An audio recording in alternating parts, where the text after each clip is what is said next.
നമസ്കാരം. നമ്മുടെ ആദ്യ പോഡ്കാസ്റ്റിലേക്ക് നമ്മൾ കടക്കുകയാണ്.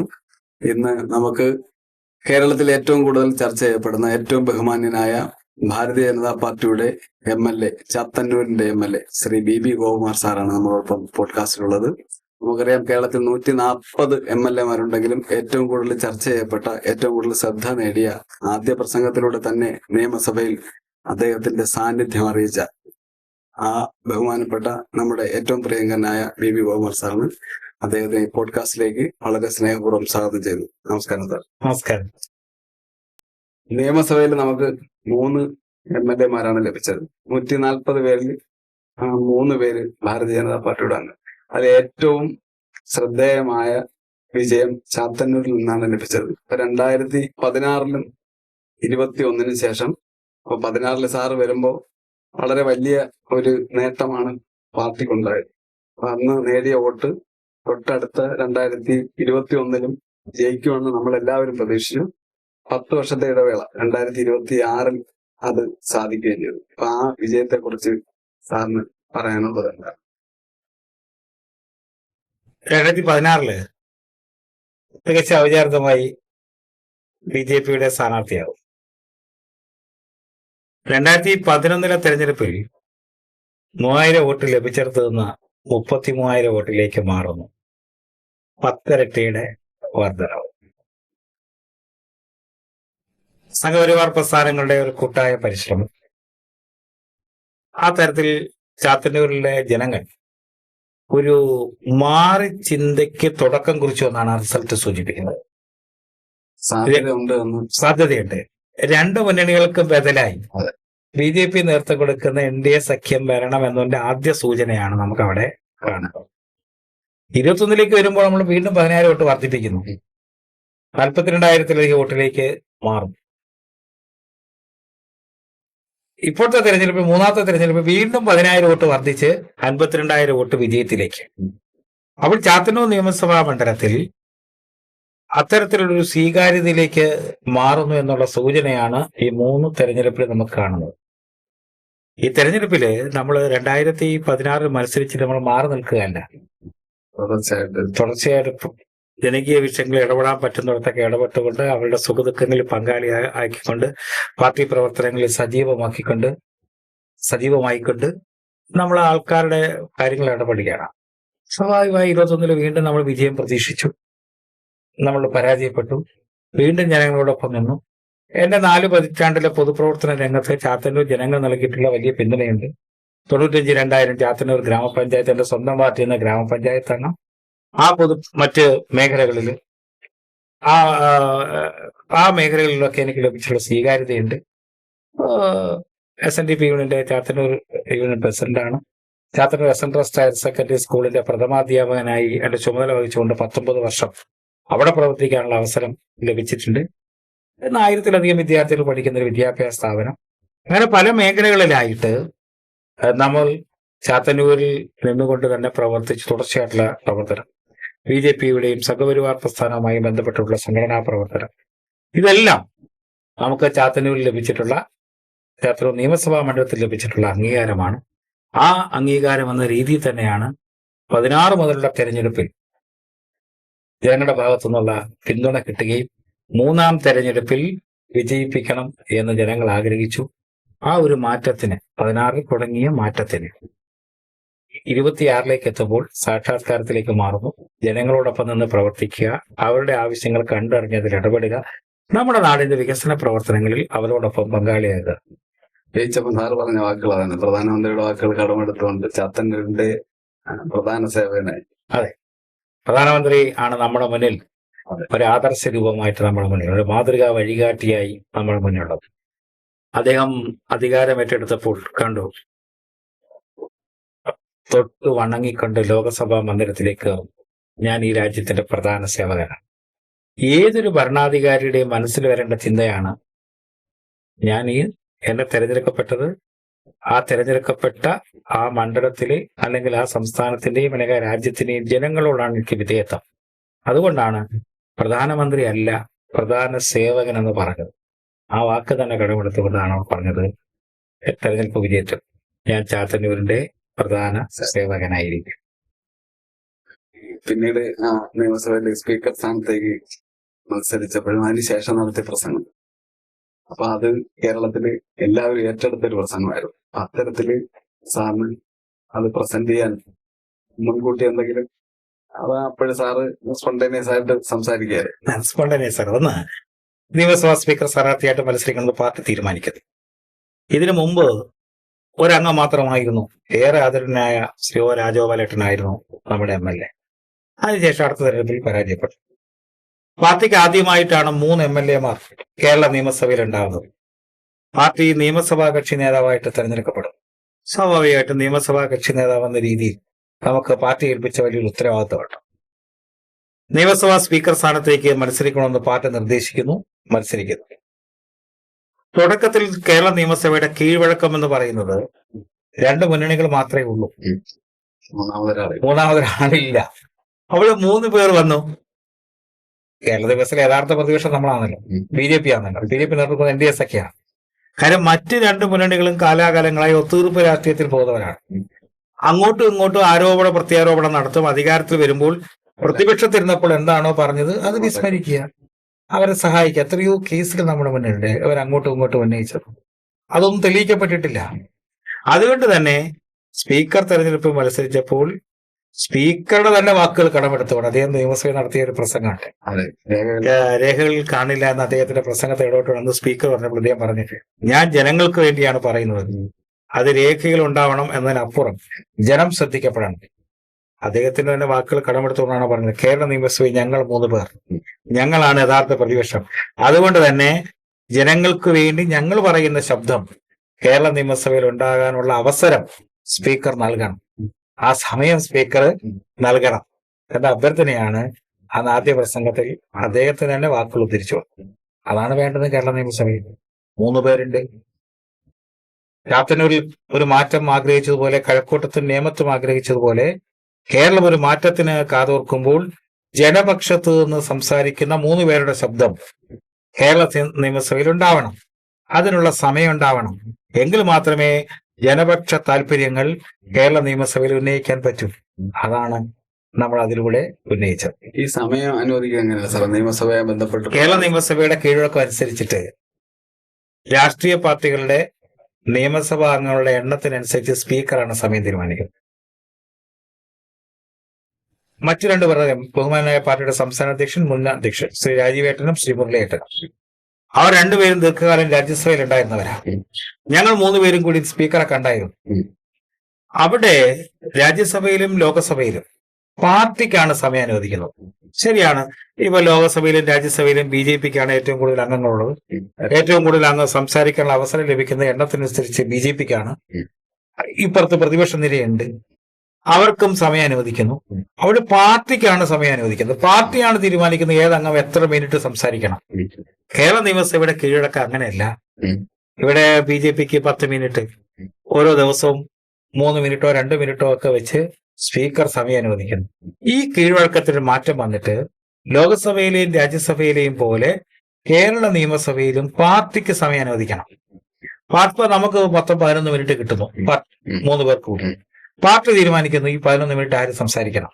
സ്വാഭാവികമായ ഒരു വിഷയം, ജനങ്ങളുടെ താല്പര്യം ഗവൺമെന്റിന്റെ ശ്രദ്ധയിൽ കൊണ്ടുവരാൻ സമയം ആവശ്യമാണ്.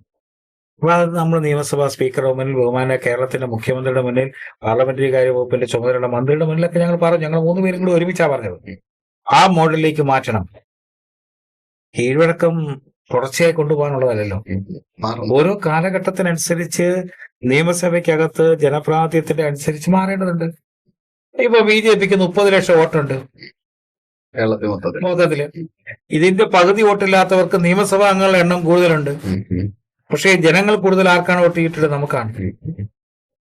അപ്പൊ അതുകൊണ്ട് തന്നെ ആ ജനങ്ങളുടെ താല്പര്യം പറയാൻ സമയം കിട്ടണം. അതുകൊണ്ടാണ് നമ്മൾ പറഞ്ഞത് ശരി 11 മിനിറ്റെങ്കിൽ 11 മിനിറ്റ്. പക്ഷേ ഞങ്ങളുടെ പാർലമെന്ററി പാർട്ടി തീരുമാനിക്കുന്നയാൾക്ക് സംസാരിക്കാൻ അവസരം കൊടുക്കണം. നിങ്ങളും അങ്ങനെ ആയിക്കോട്ടെ.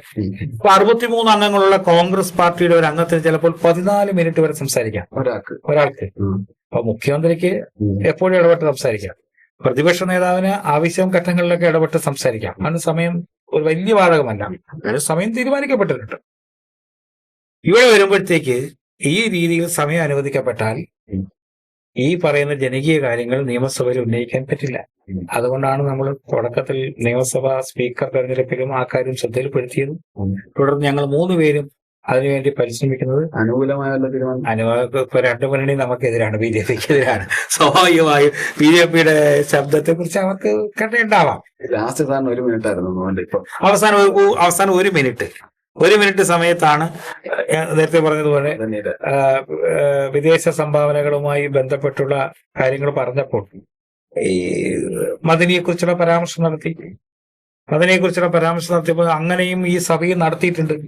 ആ സഭയാണ് രാജ്യത്തിന്റെ താല്പര്യം മുൻനിർത്തിക്കൊണ്ടൊരു നിയമം കേന്ദ്ര സർക്കാർ കൊണ്ടുവന്നപ്പോൾ അതിനെതിരായി പ്രമേയം പാസാക്കുന്ന സഭയായി കേരള നിയമസഭ മാറുന്നത് ശരിയല്ല എന്നൊരു ഉദാഹരണത്തിലൂടെയാണ് നമ്മൾ ചൂണ്ടിക്കാണിച്ചത്.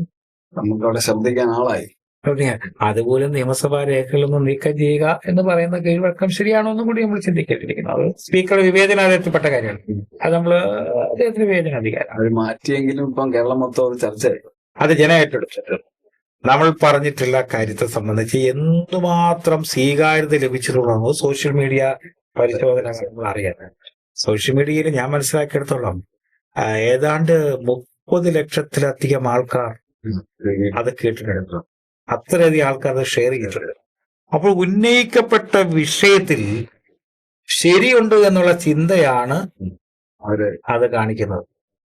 അതുകൊണ്ട് തന്നെ ഭരണാധികാരികൾ ശ്രദ്ധിക്കപ്പെടേണ്ട ചില കാര്യങ്ങളുണ്ട്. കേരളത്തിൽ ദേശീയതയ്ക്കെതിരായുള്ള രാജ്യത്തിന്റെ അപകടകരമായ കാര്യങ്ങളിൽ ഇടപെടുന്നവർ അവർക്കെതിരെയുള്ള ഒരു മുന്നറിയിപ്പാണ് നടത്തിയത് എന്നാണ് അത്തരം പ്രസ്താവനകൾക്ക് ലഭിക്കുന്ന സ്വീകാര്യതയിൽ നിന്ന് നമ്മൾ മനസ്സിലാക്കേണ്ടത്.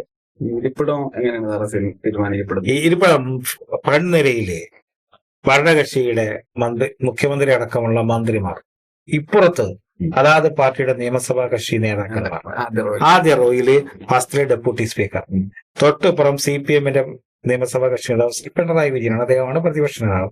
അദ്ദേഹം തൊട്ടപ്പുറത്തെ സീറ്റ്. LDF-ന്റെ ഉപനേതാവിനെ തെരഞ്ഞെടുത്തിട്ടില്ല. എന്നാലും CPM-ന്റെ ധാരണ എന്ന് പറയുന്നത് ഒരു പക്ഷേ ശ്രീ KN ബാലഗോപാലായിരിക്കും. ഇപ്പൊ മൂന്നാമതിരിക്കുന്ന അദ്ദേഹമാണ്. ഇപ്പൊ CPI-യുടെ ഒരു കടുപിടുത്തമുണ്ട്. അവർക്ക് നിയമസഭാ കക്ഷി ഉപനേതാവ് വേണം. അങ്ങനെയാണെങ്കിൽ അവിടെ ശ്രീ KN ബാലഗോപാലിന്റെ സ്ഥാനത്ത് ഇപ്പോൾ ഇരിക്കുന്നത് ശ്രീ രാജൻ, അദ്ദേഹമാണ്. അദ്ദേഹം CPI-യുടെ പാർലമെന്ററി പാർട്ടി ലീഡറാണ്. LDF-ന് മറ്റൊരംഗം കൂടിയുണ്ട്, ജനതാദളിന്റെ. അദ്ദേഹത്തെ ശ്രീ പ്രദീപ്, അദ്ദേഹമാണ്. അതിന്റെ ഇപ്പുറത്താണ് ഞാൻ ഇരിക്കുന്നത്. അപ്പോൾ നിയമസഭാ കക്ഷി നേതാക്കന്മാർ അങ്ങനെ മുൻനിരയിലിരിക്കുന്നു. മറുഭാഗത്ത് കോൺഗ്രസിന്റെ പാർലമെന്ററി പാർട്ടി ലീഡർ മുഖ്യമന്ത്രിയാണ്. അദ്ദേഹം മറുഭാഗത്ത് മുൻനിരയിരിക്കുന്നു. തൊട്ടുപുറത്ത് ലീഗിന്റെ parliamentary party leader Shri PK കുഞ്ഞാലിക്കുട്ടിയാണ്. തൊട്ടുപുറത്ത് ആഭ്യന്തര വകുപ്പ് മന്ത്രിയാണ്. അങ്ങനെയാണ് തീരുമാനിക്കപ്പെട്ടത്. അവിടെ വേണമെങ്കിൽ പറയാം, മുഖ്യമന്ത്രി കഴിഞ്ഞാൽ അടുത്ത പ്രധാന പദവി ആഭ്യന്തര വകുപ്പ് മന്ത്രിയാണ്. അവിടെ അതൊക്കെ ഭരണാധികാരികൾ തീരുമാനിക്കപ്പെടേണ്ട കാര്യങ്ങൾ. നമുക്കത് അത് അവരുടെ തീരുമാനം. സംസാരിച്ചപ്പോ ഇങ്ങനെ പറഞ്ഞായിരുന്നു നമ്മള് ഇങ്ങനെ മാറിയിരിക്കുന്നതിനെ കുറിച്ച്. അതുകൊണ്ടാണ് ആ ചോദ്യം. അല്ല, അങ്ങനെ ഒരു ചോദ്യം മുഖ്യമന്ത്രി ഉന്നയിക്കാനുള്ള കാരണം, കോൺഗ്രസിന് ഇപ്പോൾ 63 MLA-മാരുണ്ട്. ഞാൻ അന്ന് എന്റെ പ്രസംഗത്തിൽ ഉന്നയിച്ചത് 60-ല് വിമോചന സമരത്തിന് ശേഷം കേരളത്തിൽ കോൺഗ്രസ് നേതൃത്വത്തിലുള്ള ഗവൺമെന്റ് അധികാരത്തിൽ വരും.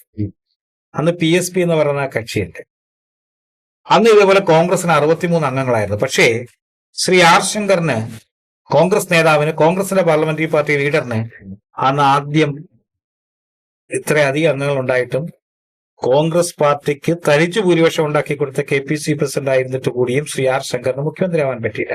അന്നത്തെ കോൺഗ്രസിനകത്തുള്ള ഭിന്നിപ്പും മറ്റും മൂലം ശ്രീ പട്ടം താണുപിള്ളയാണ് അന്ന് മുഖ്യമന്ത്രിയാവുന്നത്. 2.5 വർഷത്തിന് ശേഷമാണ് ശ്രീ R ശങ്കർ കേരളത്തിന് മുഖ്യമന്ത്രിയാവുന്നത്. ഈ 63 കോൺഗ്രസിന് അത്ര നല്ല സംഖ്യയല്ല. ആ ഗവൺമെന്റിന്റെ കാലാവധി പൂർത്തീകരിക്കാൻ പറ്റിയത്. ഇതാണ് കേരള നിയമസഭയിൽ ഞാൻ ഉന്നയിച്ചത്. ഈ 63 സംഖ്യ ഇപ്പോഴത്തെ മുഖ്യമന്ത്രിക്കും കാലാവധി, കോൺഗ്രസിനകത്തുള്ള ആഭ്യന്തര പ്രശ്നം, ഘടകകക്ഷികൾ തമ്മിലുള്ള ആഭ്യന്തര പ്രശ്നം, ഇതൊക്കെ നിൽക്കുമ്പോൾ ഈ സംഖ്യ അത്ര നല്ലതല്ല. കോൺഗ്രസിനെ സംബന്ധിച്ചിടത്തോളം 3 പേർ മുഖ്യമന്ത്രി സ്ഥാനത്ത് നിന്ന് വേണ്ടി മത്സരിക്കുന്നു. അന്ന് ഇതേപോലെയൊക്കെ തന്നെയായിരുന്നു. അതുകൊണ്ടാണ് ശ്രീ R ശങ്കറിന് മുഖ്യമന്ത്രിയാകാൻ കഴിയാതെ പോയത്. ഇവിടെ മറ്റു ചില സാഹചര്യങ്ങൾ അനുകൂലമായി വന്നതുകൊണ്ടാണ്. പക്ഷേ 63 സംഖ്യ ഗുണം ചെയ്യുമോ ഇല്ലയോ, അന്നത്തെ കാലഘട്ടത്തിലെ അനുഭവങ്ങളാണ് ഇന്നും കോൺഗ്രസിനകത്ത് ഉണ്ടാകുന്നത്. അതുകൊണ്ട് തന്നെ ശ്രദ്ധിക്കണം എന്നാണ് നമ്മൾ പറഞ്ഞത്. പക്ഷെ അതിനകത്ത് അതേ പറഞ്ഞു, സീനിയർ ജൂനിയർ ഒക്കെ പറഞ്ഞു, ബാക്ക് ബെഞ്ചിൽ ഇരുന്ന ആൾ മുൻനിരയിലേക്ക് വന്നു. അതൊക്കെ ഒരു പാർട്ടി തീരുമാനിക്കണം, ആ ഒരു പാർലമെന്ററി പാർട്ടി ലീഡർ ആണോ. ബി ജെ പിയെ സംബന്ധിച്ചിടത്തോളം സംസ്ഥാന ദേശീയ അധ്യക്ഷന്റെ പ്രായം നമുക്കറിയാം. പ്രധാനമന്ത്രി ആ ദേശീയ അധ്യക്ഷനെ തിരഞ്ഞെടുപ്പോൾ എന്റെ ബോസ് എന്നാണ് പറഞ്ഞത്. ബി ജെ പി അങ്ങനെയാണ്. ഭാരതീയ ജനതാ പാർട്ടിയിലെ അത്തരം കാര്യങ്ങൾ ഇത്രയും പ്രായം കുറഞ്ഞൊരു ദേശീയ അധ്യക്ഷൻ വേറെ ഏതെങ്കിലും പാർട്ടിക്ക് ഉണ്ടാവും. അപ്പൊ അതുകൊണ്ട് തന്നെ പാർട്ടി ദേശീയ അടിസ്ഥാനത്തിലും സംസ്ഥാന അടിസ്ഥാനത്തിലും ആര് പാർലമെന്ററി പാർട്ടി ലീഡറാണോ തീരുമാനിക്കുന്നത്. ഞാനത് ചോദിക്കുകയും ചെയ്തു. അവിടെ നിങ്ങൾ ഞങ്ങളെ കുറ്റം പറയുന്നു. നിങ്ങൾ ഏത് ഭൂരിപക്ഷ അഭിപ്രായത്തിലാണ് പാർലമെന്ററി പാർട്ടി ലീഡർ തെരഞ്ഞെടുത്തത്? ഏത് മാനദണ്ഡത്തിന്റെ അടിസ്ഥാനത്തിലാണ് തെരഞ്ഞെടുത്തതെന്നൊക്കെ നമ്മൾ അന്ന് ചോദിക്കേണ്ടായി. മുഖ്യമന്ത്രിക്ക് അത് നമ്മൾ മറുപടിയും പറഞ്ഞു. മെജോറിറ്റിയും സീനിയോറിറ്റി ആണോ അതോ മൈനോറിറ്റിയുടെ തീരുമാനമാണോ നിങ്ങളെ ഘടകകക്ഷിയുടെ തീരുമാനിച്ച് നമ്മൾ ചോദിക്കണ്ടായി. അതിന് നമ്മൾ മുഖ്യമന്ത്രിയോട് ബന്ധപ്പെട്ട് നമ്മൾ നിയമസഭയിൽ തന്നെ അതിന് മറുപടിയും കൊടുത്തിട്ടുണ്ട്. ഇപ്പോഴത്തെ അഭിപ്രായ വ്യത്യാസം ഉണ്ട് എന്ന് പറഞ്ഞതിന് അവരുടെ അഭിപ്രായ വ്യത്യാസം മറച്ചു വെക്കാൻ ഇപ്പുറത്തെ ആരോപണം ഉന്നയിക്കുന്നു. അത് നമ്മൾ നിയമസഭയിൽ മറുപടിയും പറഞ്ഞിട്ടുണ്ട്. നമ്മൾ ഈ അവിടെ നിയമസഭയിൽ നമുക്കൊരു റൂം ഇല്ലേ ഭാരതീയ ജനതാ പാർട്ടിക്ക് ആദ്യമായിട്ടാണ് പാർലമെന്ററി പാർട്ടി ഓഫീസ്. നമുക്ക് ആ പാർലമെന്ററി പാർട്ടി ഓഫീസ് ഇപ്പൊ 3 അംഗങ്ങൾ വന്നു. ഒരു പാർലമെന്ററി പാർട്ടി ലീഡറെ നിർദ്ദേശിക്കാനും പിന്താങ്ങാനും നമുക്ക് ആളായി. അതാണ് ഞാൻ പറഞ്ഞത്, കേരള നിയമസഭയുടെ ചരിത്രം ഒന്ന് മാറുക. സ്പീക്കർ സ്ഥാനത്തേക്ക് മത്സരിക്കുന്നു പാർട്ടിയുടെ നിയമസഭാ കക്ഷി നേതാവ്. പാർട്ടിക്ക് ആദ്യമായിട്ട് പാർലമെന്ററി ഓഫീസ്. ഇനി നേരെ മുഖ്യമന്ത്രി ഓഫീസിലേക്ക് പോകാൻ കേരളം പാകപ്പെടുന്നു എന്നാണ് ഇതൊക്കെ സൂചിപ്പിക്കുന്നത്. ഈ നമ്മള് സാറ് ഏറ്റവും പ്രധാനമായിട്ട് ചാത്തന്നൂരിന്റെ വികസനങ്ങൾ പറയുമ്പോൾ നമുക്ക് പാരിപ്പള്ളി മെഡിക്കൽ കോളേജ് കഴിഞ്ഞ ദിവസം ആരോഗ്യവകുപ്പ് മന്ത്രി തന്നെ നേരിട്ട് സാർ ഇവിടെ അദ്ദേഹത്തിനോടൊപ്പം എത്തുകയും ചെയ്തു. ഈ മെഡിക്കൽ കോളേജുമായി ബന്ധപ്പെട്ട് സാറ് നിയമസഭയിൽ സംസാരിക്കണ്ടേ. ഇടയ്ക്ക് ഞാൻ സോഷ്യൽ മീഡിയയിൽ കണ്ടത് ഒരാള് പറയുന്നു കേട്ടതാ. അപ്പൊ അത് വളരെ വൈറലായ ഒരു സാധനമാണ്. അപ്പൊ അദ്ദേഹം പറയുന്നത് നിയമസഭയിൽ ചാത്തന്നൂരിന് വേണ്ടി സംസാരിക്കാൻ ഒരാള് ഉണ്ട് എന്ന് അത്ര പ്രതീക്ഷയിലാണ് ജനങ്ങൾ അത് കേൾക്കുകയും കാണുന്നത്. അപ്പൊ നിരന്തരം സാർ ഇങ്ങനെ ചാത്തന്നൂരിന് വേണ്ടി സംസാരിക്കുന്നുണ്ട്. അപ്പൊ ഈ പാരിപ്പള്ളി മെഡിക്കൽ കോളേജുമായി ബന്ധപ്പെട്ട് സാറ് ഫസ്റ്റ് മീറ്റിംഗ് തന്നെ അവിടെ സാറ് നടത്തിയിരുന്നു. അപ്പൊ അതിൽ നിന്ന് നമുക്ക് മനസ്സിലാക്കിയ ഇതിന്റെ പരിമിതികൾ എങ്ങനെ മറികടക്കാൻ സാധിക്കുന്നതാണ്. പാരിപ്പള്ളി മെഡിക്കൽ കോളേജ് ഈ നാടിന്റെ, ഈ ജില്ലയുടെ, സംസ്ഥാനത്തിന്റെ പൊതു ആവശ്യം. പാവപ്പെട്ടവർ, സാധാരണക്കാരായ രോഗികൾ, അവർക്ക് ഇവിടെ ഒരു മെച്ചപ്പെട്ട ചികിത്സയും ലഭിക്കുന്നില്ല. ഒരു റഫർ ഹോസ്പിറ്റലായി ഇത് മാറിയിരിക്കുന്നു. പല കാരണങ്ങളാണ്. ആരോഗ്യവകുപ്പ് മന്ത്രി എന്നോട് ചർച്ചയിലൊന്ന് ചില പരാമർശം നടത്തി. ഇവിടെ സ്വകാര്യ ആശുപത്രികളെ സഹായിക്കാനാണ്, അല്ലെങ്കിൽ പാർട്ടി ആശുപത്രികളും വ്യക്തികൾക്കൊക്കെ ആശുപത്രി ഉണ്ട്, അവരെയൊക്കെ സഹായിക്കാൻ വേണ്ടിയാണോ ഇത് ഈ അവസ്ഥയിൽ ഇങ്ങനെ മാറിയതെന്ന് ആൾക്കാർ ചിന്തിക്കുന്നുണ്ട്.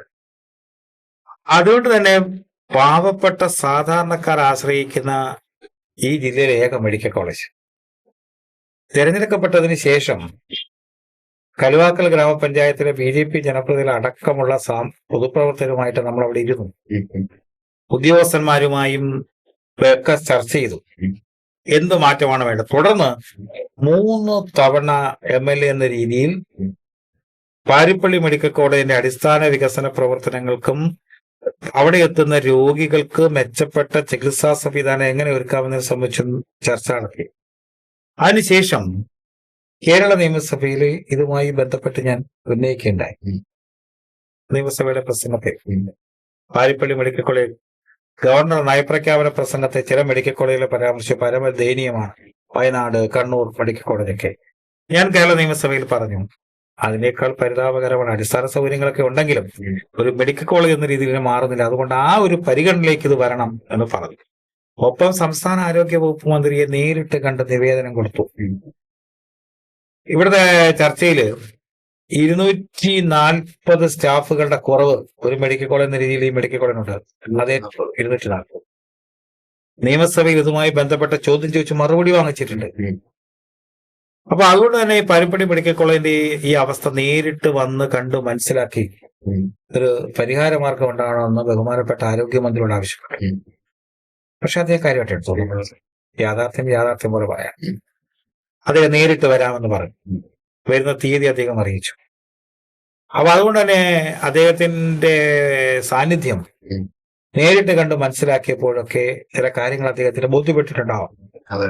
അപ്പൊ അതുകൊണ്ട് തന്നെ അവിടുത്തെ വളരെ നല്ല രീതിയിൽ എല്ലാവരുമായിട്ടുള്ള ചർച്ച നടത്തി എല്ലാ കോണുകളിൽ നിന്നും വിദ്യാർത്ഥികൾ അടക്കമുള്ളവരുടെ അഭിപ്രായം ചോദിച്ചു.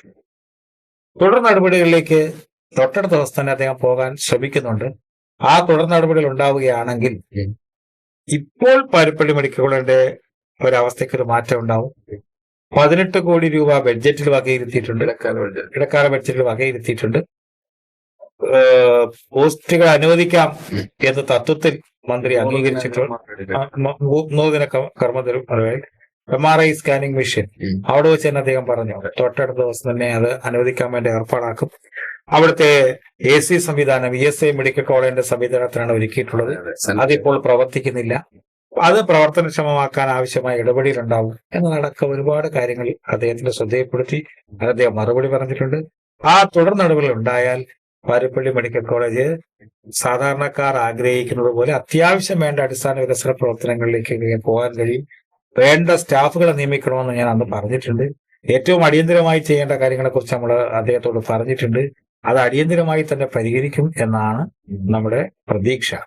2021 ആരോഗ്യമന്ത്രി ശൈലജ മാഡം 3 മന്ത്രിമാര് 2 MP വന്ന് ട്രോമാ കെയറിന് കല്ലിട്ടതേ ഉള്ളൂ. അതിനുശേഷം വീണ ജോർജ് വന്നതിന് ശേഷം ഒരു നടപടികളും ഇതുവരെ ഉണ്ടായിട്ടില്ല. അപ്പൊ അതും ആൾക്കാർ കാത്തിരിക്കുന്നു. പിന്നെ ക്രിട്ടിക്കൽ കെയർ ഉണ്ട്. ഇപ്പൊ നമുക്ക് പ്രധാനമന്ത്രി ആയുഷ്മാൻ ആ സംവിധാനത്തിലൂടെ മിഷനിലൂടെ നമുക്ക് കിട്ടിയ 12 കോടിയിൽ പരം രൂപ ഉപയോഗിച്ചാണ് സാറ് കണ്ട പുതിയ ബിൽഡിംഗ്, ഒരു 3 നില ബിൽഡിംഗ് 4250 സ്ക്വയർ ഫീറ്റിലധികമായിട്ട് ക്രിട്ടിക്കൽ കെയർ യൂണിറ്റ് ആയിട്ട് പണി പൂർത്തിയായിക്കൊണ്ടിരിക്കും. അപ്പൊ അതിന്റെ ഉദ്ഘാടനവുമായി ബന്ധപ്പെട്ട എന്തെങ്കിലും? അതെ, അത് കേന്ദ്ര ഗവൺമെന്റ് പദ്ധതി. ഞാനത് ചർച്ച ചെയ്ത് പറഞ്ഞായിരുന്നു. ഇത് കേന്ദ്ര ഗവൺമെന്റ് പദ്ധതിയാണ്. അതിന്റെ ഉദ്ഘാടനം ഉടനെ നടത്താമെന്നാണ് പറഞ്ഞിട്ടുള്ളത്. ഒപ്പം ഭൂമി ഏറ്റെടുക്കേണ്ടതായിട്ടുണ്ട് കൂടുതൽ വികസനത്തിന് വേണ്ടി. മെഡിക്കൽ കോളേജിന് വേണ്ടി ഏറ്റവും കുറഞ്ഞ 20 ഏക്കർ ഏറ്റെടുക്കേണ്ടതായിട്ടുണ്ട്. ഇപ്പോ നഴ്സിംഗ് കോളേജിന് വേണ്ടി 5 ഏക്കർ സ്ഥലം ഞാൻ അന്ന് ചർച്ച ചെയ്ത് പറഞ്ഞു. കളക്ടർ അദ്ദേഹം നേരിട്ട് കണ്ടപ്പോൾ വളരെ പെട്ടെന്ന് ബഹുമാനപ്പെട്ട കളക്ടർ അത് ഏറ്റെടുക്കാൻ വേണ്ടിയുള്ള ഉത്തരവിലേക്ക് പോയി. അപ്പൊ അതടക്കമുള്ള ഒരുപാട് വികസന പ്രവർത്തനങ്ങൾ തുടർന്നും നടത്തേണ്ടതുണ്ട്. പ്രഖ്യാപനങ്ങളിൽ നിന്ന് പ്രവൃത്തിയിലേക്ക് മാറേണ്ടതുണ്ട്. അപ്പോൾ മാത്രമേ പാരിപ്പള്ളി മെഡിക്കൽ കോളേജ് സാധാരണക്കാർ ആഗ്രഹിക്കുന്ന രീതിയിലേക്ക് അത് മാറ്റാൻ കഴിയും. നമുക്കിപ്പോ ടോട്ടൽ 20 ഏക്കറോളം എടുക്കേണ്ടി വരുമായിരിക്കും. ഞാൻ 25 ഏക്കർ BSc നഴ്സിംഗ് കോളേജ് എങ്കിൽ മാത്രമേ ഒരു മെഡിക്കൽ കോളേജ് എന്ന രീതിയിലുള്ള സ്ഥല സൗകര്യത്തിലേക്ക് ഇത് മാറും. നിലവിൽ നമുക്ക് MBBS 110 സീറ്റാണ്. അപ്പൊ ഇപ്പം പുതിയ MBBS സീറ്റുകൾ നമുക്കൊന്നും പ്രഖ്യാപിച്ചിട്ടില്ല. അപ്പം അടുത്ത വരുന്ന വർഷത്തേക്ക് കേന്ദ്ര ഗവൺമെന്റ് അങ്ങനെ ഒരു സ്വാധീനം സാറ് ചെലുത്തിയാൽ ഒരു 40 സീറ്റിനുള്ള സാധ്യത നമുക്ക് മെഡിക്കൽ ഉണ്ടെന്നാണ് അറിയാൻ കഴിഞ്ഞത്. അപ്പൊ അതിന് പ്രത്യേക മാനദണ്ഡങ്ങളുണ്ട്. അടിസ്ഥാന വികസന സൗകര്യങ്ങൾ, ബാക്കി സംവിധാനങ്ങളൊക്കെ അവിടെ പരിശോധിച്ചിട്ടാണ് ബന്ധപ്പെട്ട ഡിപ്പാർട്ട്മെന്റ് ആ തീരുമാനമെടുക്കുന്നത്. അപ്പൊ അതിനനുസൃതമായ പശ്ചാത്തല സൗകര്യം ഒരുക്കിയാൽ ഉറപ്പായി സീറ്റ് വർദ്ധിപ്പിക്കാൻ ആവശ്യമായ ഇടപെടൽ MLA എന്ന രീതിയിൽ നടത്തും.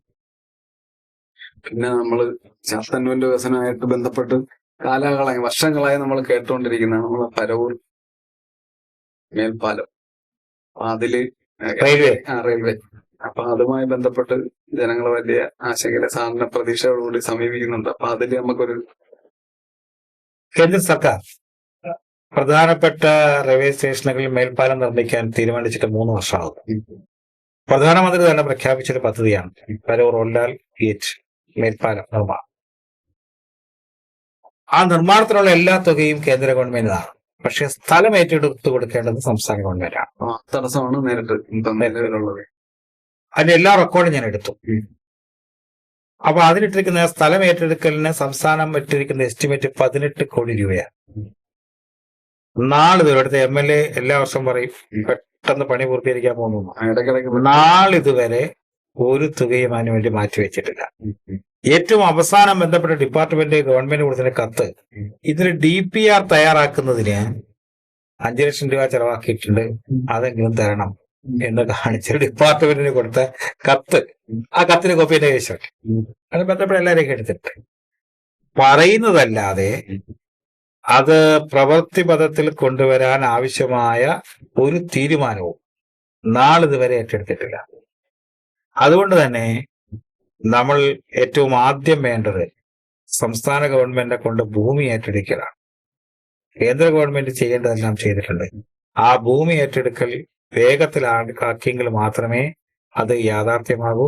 അത് യാഥാർത്ഥ്യമാകാനുള്ള അടിസ്ഥാനപരമായ ഒരു പദ്ധതിയും ഭൂമി ഏറ്റെടുക്കലുമായി ബന്ധപ്പെട്ട് ഇതുവരെ നടത്തിയിട്ടില്ല. അത് റവന്യൂ ആണ് സാറേ. റവന്യൂ ഡിപ്പാർട്ട്മെന്റ് സംസ്ഥാന ഗവൺമെന്റ് തീരുമാനിക്കേണ്ടതാണ്. അപ്പൊ അതിനുള്ള നീക്കങ്ങൾ ഇനി സാറിന്റെ ഭാഗത്ത് അതെ, ഗവൺമെന്റ് ശ്രദ്ധയിൽപ്പെടുത്തി റവന്യൂ ഡിപ്പാർട്ട്മെന്റിനെ കൊണ്ട് ആ ഭൂമി ഏറ്റെടുക്കാനുള്ള നടപടിയാണ് ആദ്യം വേണ്ടത്. കല്ലുവാതം ഗ്രാമപഞ്ചായത്തിനെ സംബന്ധിച്ചിടത്തോളം ഒരു വലിയ സ്വപ്ന പദ്ധതിയായിട്ട് എപ്പോഴും നമ്മൾ കേൾക്കുന്നതാണ് പാറയിൽ ടൂറിസം. അപ്പൊ അത് അന്ന് ഇടതുപക്ഷ ഇരുന്ന സമയത്ത് പഞ്ചായത്തിൽ അങ്ങനെ ഒരു ആശയം കൊണ്ടുവരികയും ഭൂരിപക്ഷം ഉണ്ടായിട്ട് കൂടി അത് നടപ്പിലാക്കാൻ അവർക്ക് ഒരിക്കലും സാധിച്ചിട്ടില്ല. ആ പാറയിൽ ടൂറിസവുമായി ബന്ധപ്പെട്ട് എന്തെങ്കിലും പാറയിൽ ടൂറിസവുമായി ബന്ധപ്പെട്ട് ബഡ്ജറ്റിൽ ഇപ്പൊ നമ്മൾ തുക വകയിരുത്തിയിട്ടുണ്ട്. പാറയിൽ ടൂറിസം കല്ലുവാക്കൽ പഞ്ചായത്തിലെ ഏറ്റവും പ്രധാന ആവശ്യമാണ്. ഒരുപാട് പ്രത്യേകിച്ച് ടൂറിസത്തിന് ഒരുപാട് സാധ്യതകളുള്ള ഒരു കാലഘട്ടമാണ്. സ്ഥലം തന്നെ ഉണ്ട് സാറേ. അതെ അതെ, ഒരുപാട് സാധ്യതയുണ്ട്. അപ്പൊ അത് പ്രകൃതി രമണീയമായ ഒരു സ്ഥലം. ഈ ബഡ്ജറ്റിൽ അതുകൊണ്ട് തന്നെ പൊതുവിൽ നമ്മുടെ നിയമസഭാമണ്ഡലത്തിൽ കല്ലുവാക്ക മാത്രമല്ല, പൊതുവിൽ ടൂറിസം പദ്ധതിക്ക് നമ്മൾ ചില പ്രധാനപ്പെട്ട പദ്ധതികൾ ഉൾപ്പെടുത്തിയിട്ടുണ്ട്. അത് ഏറ്റവും പ്രധാനപ്പെട്ട ഒരു പദ്ധതിയാണ് പാറയിൽ ടൂറിസം. അതിനുവേണ്ടി ബഡ്ജറ്റ് തുക വകവലിച്ചിട്ടുണ്ട്. അത് നടത്തിയെടുക്കുക എന്നുള്ളതാണ് ഏറ്റവും പ്രധാനമായിട്ടുള്ളത്. ഗവൺമെന്റ് ഗുരുതരമായ സാമ്പത്തിക പ്രതിസന്ധിയിലാണെന്ന് ഒരു ധവളപത്രത്തിലൂടെ ധനകാര്യ വകുപ്പ് മന്ത്രി പറഞ്ഞിട്ടുണ്ട്. അത് മറികടക്കാൻ കഴിഞ്ഞാൽ നമുക്ക് ഇതൊക്കെ യാഥാർത്ഥ്യമാക്കാൻ പറ്റും. അല്ലെങ്കിൽ തന്നെയും തുടർച്ചയായി ആ ഒരു പ്രവർത്തനത്തിന് വേണ്ടി പൈസ അനുവദിച്ച് പ്രത്യേകം അനുവദിച്ചു. നമ്മള് ഇവിടെ ജനങ്ങളുടെ ചാത്തന്നൂരിന്റെ ഒരു ആവശ്യമാണ് താലൂക്ക് എന്നുള്ളത്. അത് കാലങ്ങളായി കേൾക്കും, നടക്കുന്നില്ല. അതെ, Shri C V Padmanabhan sir മന്ത്രിയായിരിക്കുമ്പോൾ പറഞ്ഞു തുടങ്ങിയതാണ് ചാത്തന്നൂർ താലൂക്ക് എന്നുള്ളത്. ഇപ്പോഴത്തെ നിയമസഭയിലും ഞാൻ അതുമായി ബന്ധപ്പെട്ട് ചോദ്യം ചോദിച്ചിട്ടുണ്ട്. അതിന് രേഖാമൂലം തന്നിട്ടുള്ള മറുപടിയിൽ പറഞ്ഞിട്ടുള്ളത് ചാത്തന്നൂർ താലൂക്ക് പരിഗണനയിലുണ്ട് എന്ന തരത്തിലാണ് മറുപടി രേഖാമൂലം തന്നിട്ടുള്ളത്. അതിന്റെ കൈവശമുണ്ട്. ഇപ്പോഴത്തെ ഗവൺമെന്റ് എടുത്തിട്ടുള്ള ഒരു തീരുമാനം കേരളത്തിൽ പുതുതായി ജില്ലകൾ രൂപീകരിക്കുന്നതിനും പുതുതായി താലൂക്ക് രൂപീകരിക്കുന്നതിനും ഒരു കമ്മീഷനെ വെക്കും എന്ന് പറഞ്ഞിട്ടുണ്ട്. ആ കമ്മീഷന് മുന്നിൽ ആവശ്യമായ തെളിവ് എല്ലാവരുടെയും ഭാഗത്തും നമുക്ക് കൊടുക്കേണ്ടതായിട്ടുണ്ട്. ആ കമ്മീഷൻ അടിസ്ഥാനത്തിൽ തീരുമാനമെടുക്കുമെന്നാണ് കേരള നിയമസഭയിൽ പറഞ്ഞിട്ടുള്ളത്. സ്വാഭാവികമായി ഒരുപാട് സാധ്യത ചാത്തന്നൂരിനെ സംബന്ധിച്ചുണ്ട്. നേരത്തെയും അങ്ങനെ ചില മറുപടികൾ കേരള നിയമസഭയിൽ നിന്ന് ലഭിക്കുകയും ചെയ്തിട്ടുണ്ട്. അപ്പൊ അതുകൊണ്ട് തന്നെ താലൂക്ക് രൂപീകരണം ഒരു പൊതു ആവശ്യമാണ്. ഇപ്പൊ ഗവൺമെന്റ് രൂപീകരിക്കും എന്ന് നിയമസഭയിൽ പറഞ്ഞിട്ടുള്ള കമ്മീഷൻ രൂപീകരിക്കുമ്പോൾ ആ കമ്മീഷന് മുന്നിൽ നമ്മളെല്ലാവരും ത്രിതല പഞ്ചായത്ത് സംവിധാനത്തിലെ ജനപ്രതിനിധികള്, MLA, ബഹുജനങ്ങൾ ഇവരെ കൊണ്ടൊക്കെ നമുക്ക് ആ കമ്മീഷന് മുകളിൽ തെളിവുകൾ കൊടുക്കേണ്ടതുണ്ട്. കമ്മീഷനെ ബോധ്യപ്പെടുത്തേണ്ടതുണ്ട് ഈ ചാത്തന്നൂർ താലൂക്കിന്റെ പ്രാധാന്യം. ഇപ്പൊ മിനി സിവിൽ സ്റ്റേഷൻ ഉണ്ട്. അവ ജനങ്ങൾക്ക് കൂടുതൽ എല്ലാ മേഖലയിലെയും ആൾക്കാർക്ക് വന്നു പോകാൻ കഴിയുന്ന ഒരു എളുപ്പ സ്ഥലമാണ് ചാത്തന്നൂർ. അതുകൊണ്ട് തന്നെ ചാത്തന്നൂർ താലൂക്ക് രൂപീകരിക്കാൻ നമുക്ക് ആ കമ്മീഷന് മുന്നിൽ വേണ്ട തെളിവുകൾ നിരത്തി മുന്നോട്ട് പോകാം. നിയമസഭയ്ക്കകത്ത് നമുക്ക് അതിനുവേണ്ടിയുള്ള ശബ്ദം ഉയർത്തിക്കൊണ്ട് തന്നെ അത് സാക്ഷാത്കരിക്കാൻ പരമാവധി ശ്രമം നടത്തിക്കൊണ്ട് തന്നെ മുന്നോട്ട് പോകും. അതുപോലെ തന്നെ സാറേ, കല്ലുവാ ഗ്രാമപഞ്ചായത്ത് ഒരു വലിയ പഞ്ചായത്താണ്. സാറിന്റെ ഈ മണ്ഡലത്തിൽ വരുന്നത് പലപ്പോഴും പത്രത്തിൽ വരും കല്ലുവാ പഞ്ചായത്ത് രണ്ടായി പാരിപ്പള്ളി പുതിയ പഞ്ചായത്ത് വരും, പിന്നെ കുറെ ബോർഡുകൾ പോസ്റ്ററുകൾ ഒട്ടിക്കും. പക്ഷെ ഇന്ന് വരെ അതും യാഥാർത്ഥ്യമായിട്ട്. അതെ, അത് പലപ്പോഴും ചർച്ചയാണ്. നമുക്ക് അതുമായി ബന്ധപ്പെട്ട് ഒരു പൊതുജന അഭിപ്രായം രൂപീകരിക്കേണ്ടതായിട്ടുണ്ട്. തുടർന്ന് ഏറ്റവും കൂടുതൽ വാർഡുകളുള്ള ഒരു പഞ്ചായത്ത്, ഏറ്റവും കൂടുതൽ ജനസംഖ്യയുള്ള ഒരു പഞ്ചായത്ത്, നമ്മുടെ നിയമസഭയിൽ ഏറ്റവും കൂടുതൽ ജനസംഖ്യയുള്ള പഞ്ചായത്ത് കല്ലുവാതുക്കൽ പഞ്ചായത്താണ്. അപ്പോൾ ജനങ്ങളുടെ ആഗ്രഹം അത് 2 പഞ്ചായത്തായി മാറണം എന്നാണെങ്കിൽ ഗവൺമെന്റിന്റെ പൊതു നയമാണ് അതിനകത്ത് വേണ്ടത്. നേരത്തെ നമ്മൾ പറഞ്ഞ താലൂക്ക്, ജില്ല രൂപീകരിക്കുക. എന്നാൽ കഴിഞ്ഞ ഗവൺമെന്റിന്റെ കാലഘട്ടത്തിലെ പഞ്ചായത്തുകൾ അങ്ങനെ രൂപീകരിച്ചിട്ടുണ്ട്. പക്ഷെ എന്തുകൊണ്ടോ ഈ ചാത്തന്നൂർ താലൂക്ക് കൊണ്ട് പറയുകയാണെങ്കിൽ 10 വർഷക്കാലം MLA ആയിരുന്ന ആളിന്റെ പാർട്ടിയായിരുന്നു റവന്യൂ വകുപ്പ് കൈകാര്യം ചെയ്യുന്നത്. പക്ഷേ താലൂക്ക് വന്നില്ല. പഞ്ചായത്തിന്റെ വിഭജനം അതുപോലെയാണ്. അന്ന് പറഞ്ഞെങ്കിലും നടന്നില്ല. അപ്പൊ ഈ ഒരു കാര്യം ഗവൺമെന്റിന്റെ ശ്രദ്ധയിൽ അത്തരം ഒരു ചർച്ചയിലേക്ക് വരുമ്പോൾ ഗവൺമെന്റിന്റെ ശ്രദ്ധയിൽ കൊണ്ടുവരാൻ ആദ്യം നമ്മൾ നടത്തേണ്ടത് കല്ലുവാതക്കൽ ജനങ്ങളുമായിട്ടാണ്. ഈ പഞ്ചായത്തിൽ 2 പഞ്ചായത്ത് ആവശ്യമുണ്ടോ, ജനാഭിപ്രായം എന്താണ്, കല്ലുവാതക്കൽ ഗ്രാമപഞ്ചായത്തിന്റെ നിലവിലുള്ള ജനപ്രതികളുടെ അഭിപ്രായം എന്താണ്. അങ്ങനെ ഒരു പൊതു അഭിപ്രായത്തിലേക്ക് നമ്മൾ വന്നു കഴിഞ്ഞാൽ ഗവൺമെന്റ് എടുക്കേണ്ട ഒരു നയപരമായ തീരുമാനമാണ്. ആ നയപരമായ തീരുമാനം എടുപ്പിക്കാൻ ആവശ്യമായ ഇടപെടി നമുക്ക് നിയമസഭയ്ക്കകത്ത് ഒരു പ്രശ്നമായിരിക്കും. അതെ ഗവൺമെന്റ് ഓഫീസുകളും ഓഫീസാണ്. അല്ല, ആ ഗവൺമെന്റ് സാമ്പത്തിക പ്രതിസന്ധി ഉള്ളപ്പോഴും ഗവൺമെന്റ് പറയുകയാണ് പുതിയ ജില്ലയും പുതിയ താലൂക്കും രൂപീകരിക്കണമെന്ന്. അതൊരു പക്ഷേ അവരുടെ അജണ്ടയാകാം.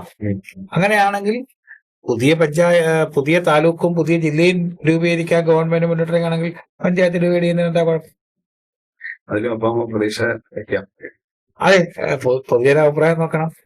ഇത് 3 ഒരു ഗവൺമെന്റിന്റെ നയപരമായ തീരുമാനം. ജില്ല, താലൂക്ക്, പഞ്ചായത്ത് വിഭജനം, അല്ലെങ്കിൽ കോർപ്പറേഷൻ രൂപീകരണം, മുനിസിപ്പാലിറ്റി രൂപീകരണം ഒരു ഗവൺമെന്റിന്റെ നയപരമായ തീരുമാനമാണ്.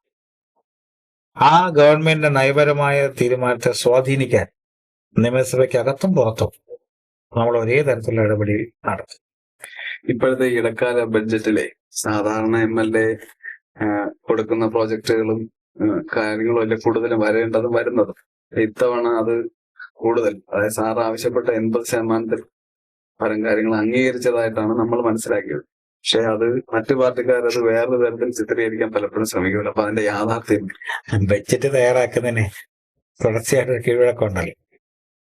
ഇപ്പൊ പഞ്ചായത്തിന്റെ ബഡ്ജറ്റ് തയ്യാറാക്കുന്നു, ഗ്രാമപഞ്ചായത്ത് അംഗങ്ങൾ ഒരുമിച്ച് ചർച്ച ചെയ്താണല്ലോ തീരുമാനിക്കുന്നത്. ഞാനും ഗ്രാമപഞ്ചായത്ത് അംഗമായിരുന്നല്ലോ. അവർ പൊതു അഭിപ്രായം തേടും. ഒരു ഗ്രാമപഞ്ചായത്ത് അംഗം പറയുന്ന എല്ലാം ബഡ്ജറ്റ് ഉൾക്കൊള്ളിക്കാൻ പറ്റും.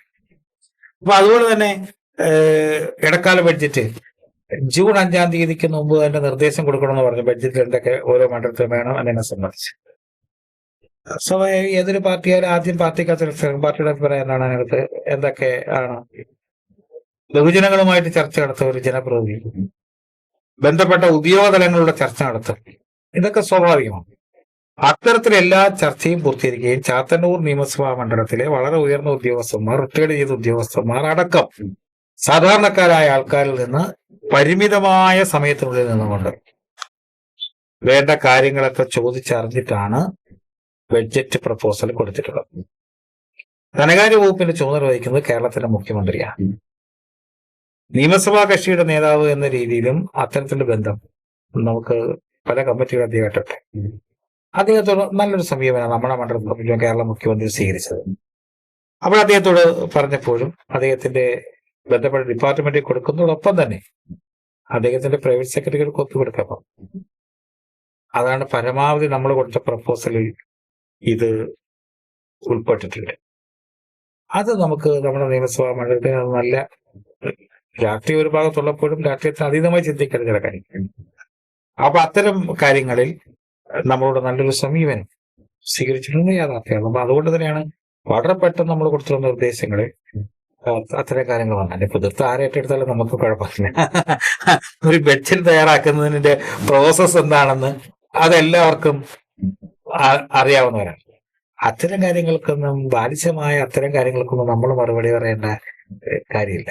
ബഡ്ജറ്റ് കാലാകാലങ്ങളിൽ തയ്യാറാക്കുന്നതിന്റെ ഒരു രീതിയുണ്ട്. അത് ബന്ധപ്പെട്ട MLA-മാരുടെ നിർദ്ദേശമാണ്. ഗവൺമെന്റിന്റെ പൊതുവായ കാര്യമുണ്ട്. ആ പൊതുവായ കാര്യങ്ങളെല്ലാം ഉൾപ്പെടുത്തി തന്നെയാണ് അത് പോകുന്നത്. നമ്മളെ സംബന്ധിച്ചിടത്തോളം നമ്മൾ ഈ പറയുന്ന സംവിധാനങ്ങളെല്ലാം ചർച്ച നടത്തിയതിനു ശേഷമാണ് ധനകാര്യ വകുപ്പ് തീരുമാനിക്കപ്പെട്ട ദിവസത്തിന് മുമ്പ് നമ്മുടെ പ്രപ്പോസൽ കൊടുത്തിട്ടുള്ളത്.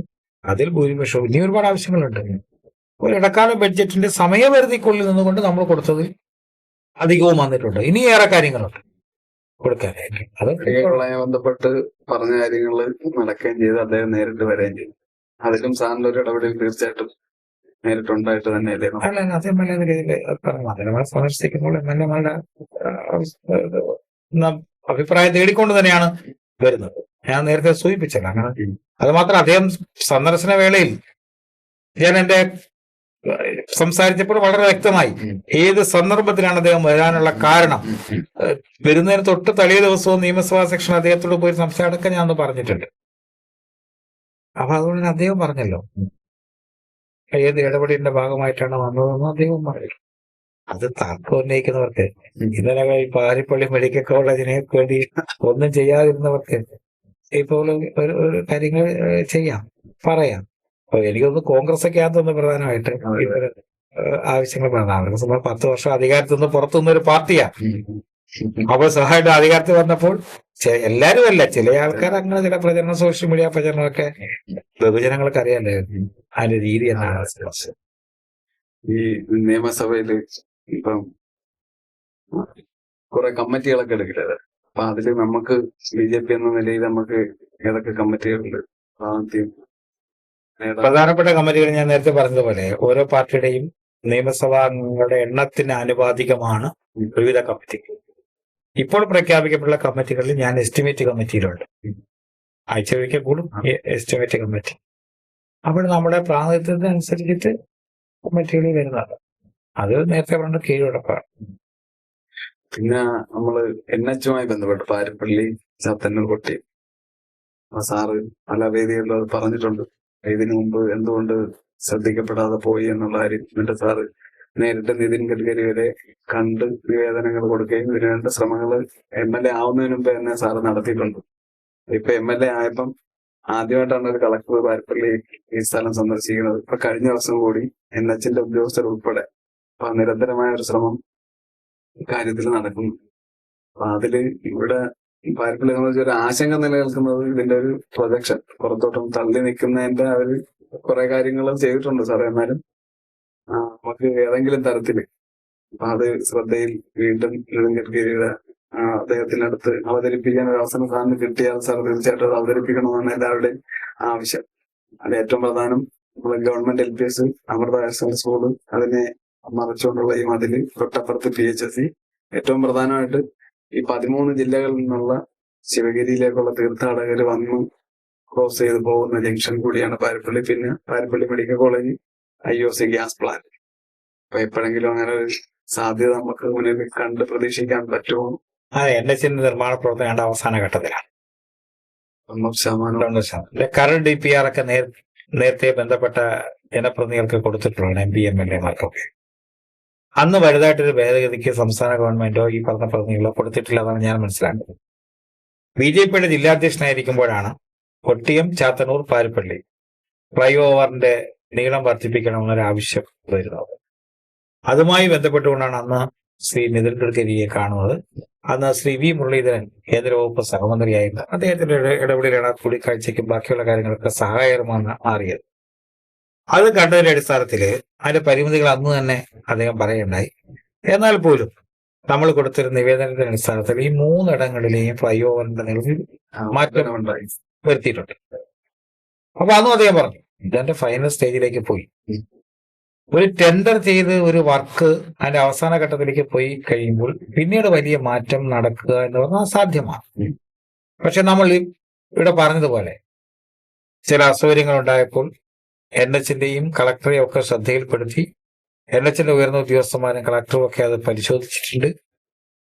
പണി അവസാന ഘട്ടത്തിലായത് കാരണം അതിന് എന്തുമാത്രം മാറ്റം വരുത്താൻ കഴിയുമെന്നുള്ളത് നമ്മൾ ആലോചിക്കേണ്ട കാര്യമാണ്.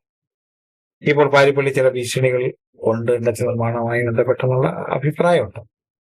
പക്ഷെ അതുമായി ബന്ധപ്പെട്ട കാര്യങ്ങൾ അതിന്റെ ടെക്നിക്കൽ സൈഡ് പരിശോധിക്കാമെന്ന് കളക്ടറും NH-ന്റെ ഉദ്യോഗസ്ഥന്മാരും പറഞ്ഞിട്ടുണ്ട്. ആ റിപ്പോർട്ടിന്റെ അടിസ്ഥാനത്തിലായിരിക്കും ബാക്കി തീരുമാനം എടുക്കുന്നതെന്നും പറഞ്ഞിട്ടില്ല. അവർ സുരക്ഷിതമെന്ന് പറഞ്ഞു കഴിഞ്ഞാൽ സുരക്ഷിതമാണ്.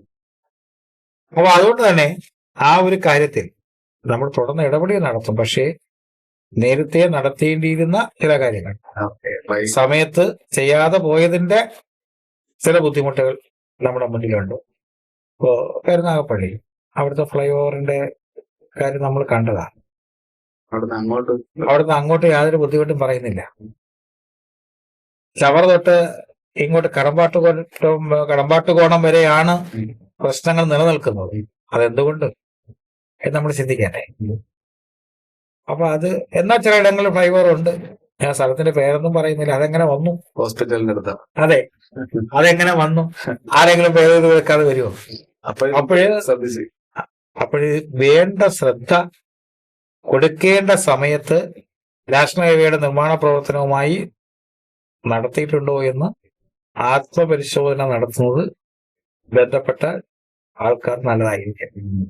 അതുകൊണ്ട് തന്നെ ഇനി എന്തൊക്കെ മാറ്റം വരുത്താൻ പറ്റുമെന്നുള്ള സംബന്ധിച്ച് അവസാന ഘട്ടത്തിലായത് കാരണം പരിമിതികളുണ്ട്.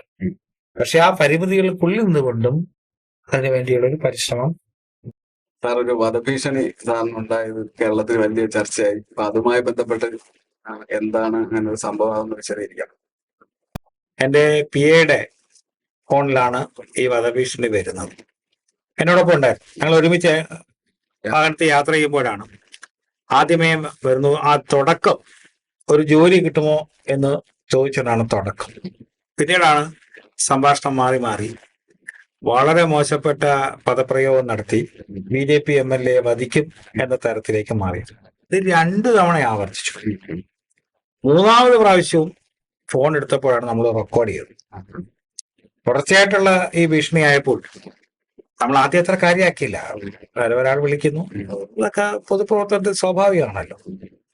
അപ്പൊ അതുകൊണ്ട് തന്നെ 3ാമത് തവണയും ഈ അസഹ്യപ്പെട്ട് ചീത്തവിളി കേട്ട് എന്റെ പേഴ്സണൽ സ്റ്റാഫ് മൊബൈല് ഓഫ് ആകട്ടോ. അതിനുശേഷം 3ാം തവണ ആവർത്തിച്ചപ്പോഴാണ് റെക്കോർഡ് ചെയ്തത്. റെക്കോർഡ് ചെയ്തിട്ട് നമ്മൾ അപ്പോൾ തന്നെ 3ാം പ്രാവശ്യവും ആവർത്തിക്കപ്പെട്ടപ്പോൾ നമ്മൾ പോലീസിനെ അറിയിക്കുന്നു. ചാത്തന്നൂർ സ്റ്റേഷനിൽ പേഴ്സണൽ സ്റ്റാഫ് നേരിട്ട് തന്നെ മൊഴി കൊടുത്ത് FIR എടുക്കും. പിന്നീട് നമുക്ക് അതിനകത്തൊരു സംശയം ബലപ്പെട്ടത് കേരള നിയമസഭയില് ശ്രീ മദനിയുമായി ബന്ധപ്പെട്ട് നമ്മൾ ഉന്നയിച്ച ഒരു പരാമർശമാണ്. വിദേശ നാണ്യത്തുമായി വിദേശ സംഭാവന സ്വീകരിക്കുന്നതുമായി ബന്ധപ്പെട്ട് കേന്ദ്ര നിയമത്തിലെ സംബന്ധിച്ച് ഒരു പ്രമേയം, അതിനെതിരെ കേന്ദ്ര ഗവൺമെന്റ് എടുത്ത നടപടിക്കെതിരെ, നിയമത്തിനെതിരെ ഒരു പ്രമേയം അവതരിപ്പിക്കേണ്ടായി.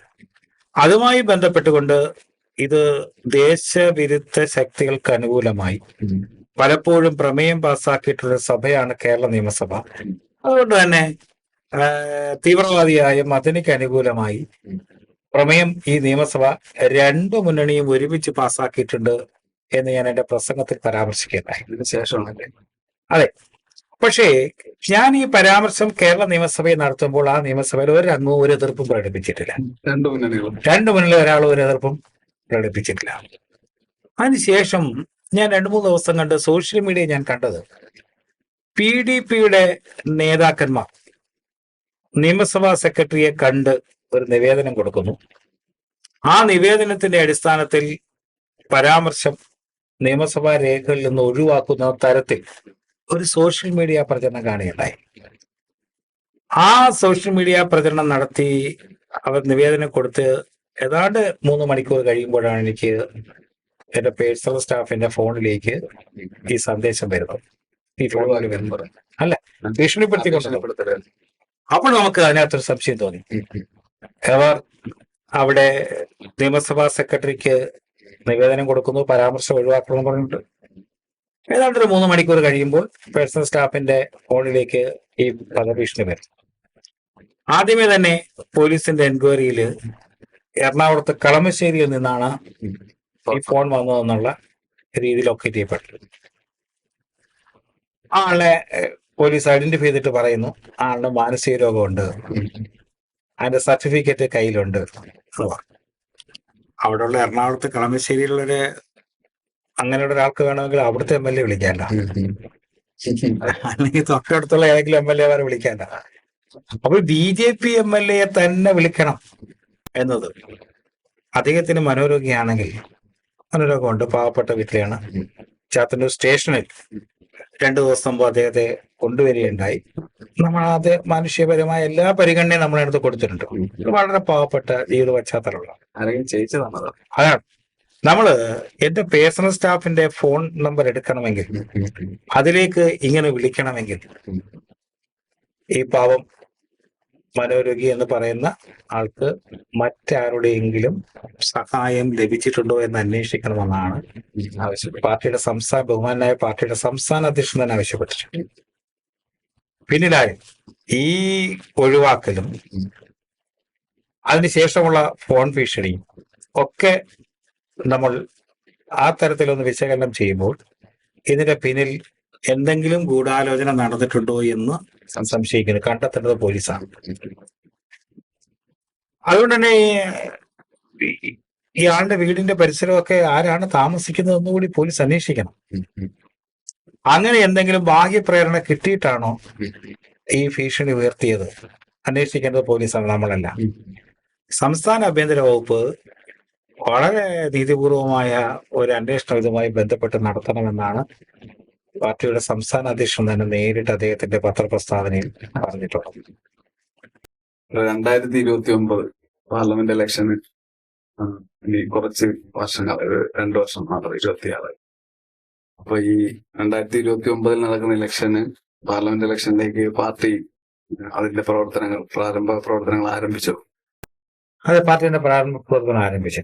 അപ്പൊ ഇവിടെ കൊല്ലത്തിനെ സംബന്ധിച്ചിടത്തോളം വളരെ സാധ്യതയുള്ള ഒരു മണ്ഡലമായി കൊല്ലം മാറുമെന്ന വിശ്വാസത്തിലാണ് ഭാരതീയ ജനതാ പാർട്ടിയുടെ പ്രവർത്തകരെന്നാണ് ഞാൻ മനസ്സിലാക്കുന്നത്. ഇതിന് കാരണം 2029 എന്തായാലും കേന്ദ്രത്തില് നരേന്ദ്ര ദാമോദാസ് മോദിയുടെ നേതൃത്വത്തിലുള്ള ഗവൺമെന്റ് തന്നെ വരുമെന്ന് 100% ഉറപ്പാണ്. അപ്പൊ അങ്ങനെ സാധ്യത ഉണ്ടാകുമ്പോൾ കേരളത്തിൽ നിന്ന് നമുക്ക് നിലവിൽ തിരഞ്ഞെടുക്കപ്പെട്ട സുരേഷ് ഗോപി MP മാത്രമാണുള്ളത്. അപ്പൊ കൊല്ലത്ത് നമുക്ക് നിർത്താൻ പറ്റുന്ന ഒരു സ്ഥാനാർത്ഥി, ഇപ്പൊ സാധാരണ ജനങ്ങള് കുറച്ചു പേരുടെ സംസാരിച്ചപ്പോ അവര് പറഞ്ഞ ചില നിർദ്ദേശങ്ങൾ വെച്ച് ഞാനൊരു ആഗ്രഹം കൂടി പറയുകയാണ്. അതായത് ഈ 140 MLA-മാരിൽ ഏറ്റവും കൂടുതൽ ശ്രദ്ധിക്കപ്പെട്ട ഒരു MLA ആണ് ചാത്തന്നൂരിന്റെ MLA. അപ്പൊ നമുക്കിപ്പോ എവിടെ ചെന്നാലും ചാത്തന്നൂർ പറഞ്ഞാൽ അഭിമാനത്തോടുകൂടി പറയാൻ പറ്റും. അത്തരത്തില് പാർലമെന്റിലേക്ക് സാറിനെ മത്സരിക്കണമെന്ന് സാധാരണ പ്രവർത്തകർ ആഗ്രഹിച്ചാൽ അതിനെ കുറിച്ച് സാറ് സ്ഥാനാർത്ഥി തീരുമാനിക്കുന്നത് പാർട്ടിയാണ്. തീരുമാനിക്കുന്നത് അങ്ങനെയല്ല, സാധാരണ ജനങ്ങളുടെ ഒരു വ്യക്തിഗതമായ തീരുമാനത്തിന്റെ അഭിപ്രായത്തിന് അവിടെ പ്രസക്തിയില്ല. അതറിയാം. അപ്പൊ അതുകൊണ്ട് തന്നെ പാർട്ടി എടുക്കുന്ന തീരുമാനമാണ് അന്തിമം. ഒരു പാർട്ടി സ്ഥാനാർത്ഥിയെ തീരുമാനിക്കപ്പെട്ടാൽ അതനുസരിച്ച് പ്രവർത്തിക്കുക എന്നുള്ളതാണ്. ഒരു അവസരം സാറിന് വന്നാൽ തീർച്ചയായിട്ടും അല്ല, പാർട്ടി ഏത് പറഞ്ഞാൽ അതനുസരിച്ച് പോകും. പാർട്ടി സ്ഥാനാർത്ഥി ആകണമെന്ന് തീരുമാനിച്ചാൽ പാർട്ടി സ്ഥാനാർത്ഥിയാകും. അത് കീഴ്വഴക്കം അങ്ങനെയാണല്ലോ.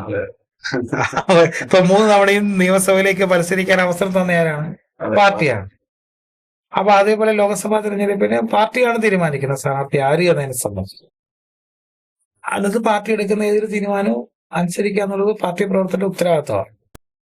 നമ്മൾ ഈ താണ്ട നിയോജക മണ്ഡലത്തിലെ ഒരു 5 പഞ്ചായത്തും ഒരു മുനിസിപ്പാലിറ്റി, ഇനി MLA ഫണ്ട് ഒക്കെ വരുമ്പോഴുള്ള വികസന പ്രവർത്തനം 6 പഞ്ചായത്തിലും 6 പഞ്ചായത്തും ഒരു മുനിസിപ്പാലിറ്റി. അപ്പൊ അവിടെ എല്ലാ സ്ഥലങ്ങളിലും സാർ ഓടിയെത്തുന്നുണ്ട്. ഈ തിരക്ക് ഒരുപാട് കൂടി വരികയാണ്. കൊല്ലത്തിന് നമുക്ക് ഒരു MLA ആണുള്ളത്. തീർച്ചയായിട്ടും ഇത് കഴിഞ്ഞും സാറ് പാർലമെന്റ് പാർട്ടി നേതാവ് നിലയിൽ പല തിരക്കുകളും ഉണ്ട്. അപ്പൊ അതൊക്കെ ഈ സമയം എങ്ങനെയാണ് സാറ് മെയിൻറ്റെയിൻ ചെയ്ത് മുമ്പോട്ട് പോകുന്നത്? ആദ്യം വരെയുള്ള ചാത്തനാണല്ലോ. തീർച്ചയായും ചാത്തിൽ നിന്ന് വിജയിച്ചതാണല്ലോ നിയമസഭാ കക്ഷി നേതാവായത്. ശരിയാണ്, പാർട്ടി ഉത്തരവാദിത്വം. ഇപ്പൊ വാഹനം തന്നു, ഒരു പാർട്ടിയുടെ നിയമസഭാ കക്ഷി നേതാവിന്റെ ആണല്ലോ തന്നത്. ചാത്തന്നൂർ കേന്ദ്രീകൃതോടൊപ്പം തന്നെ പാർട്ടി പറയുന്ന നിയമസഭാ കക്ഷി നേതാവ് എന്ന രീതിയിൽ ഇടപെടേണ്ട സ്ഥലങ്ങളെല്ലാം നമുക്ക് ഇടപെടാം. എവിടെ ഇടപെട്ടാലും ഏറ്റവും പ്രധാനം ചാത്തന്നൂരാണ്. ചാത്തന്നൂരിലെ ജനങ്ങളോടൊപ്പം നിൽക്കുകയാണ്. പക്ഷേ പാർട്ടി ഏൽപ്പിക്കുന്ന ഉത്തരവാദിത്വം, നിയമസഭാ കക്ഷി നേതാവ് എന്ന രീതിയിൽ പാർട്ടി ഏൽപ്പിക്കുന്ന ഉത്തരവാദിത്വം ഇതോടൊപ്പം കൊണ്ടുപോകുക എന്നുള്ളതാണ് ഉദ്ദേശിക്കുന്നത്. ഈ 6 പഞ്ചായത്തിലും മുനിസിപ്പാലിറ്റിയിലും സാറ് യാത്ര ചെയ്ത് എത്തിക്കഴിഞ്ഞു. അതെ, നമ്മൾ ഉത്തരവാദിത്വം കടമയാണ്, അവരോടൊപ്പം നിൽക്കുക. വരുന്ന ഈ 5 വർഷം ജനകീയനായി ഇതിലുമേറെ ഭൂരിപക്ഷത്തോട് വരുന്ന തെരഞ്ഞെടുപ്പില്, നിയമസഭാ തെരഞ്ഞെടുപ്പായാലും ഏത് തെരഞ്ഞെടുപ്പായാലും നമുക്ക് ചാത്തന്നൂരിന്റെ MLA സാറ് തുടരട്ടെ എന്ന് ആശംസിച്ചുകൊണ്ട് അവസാനിപ്പിക്കുകയാണ്. നന്ദി.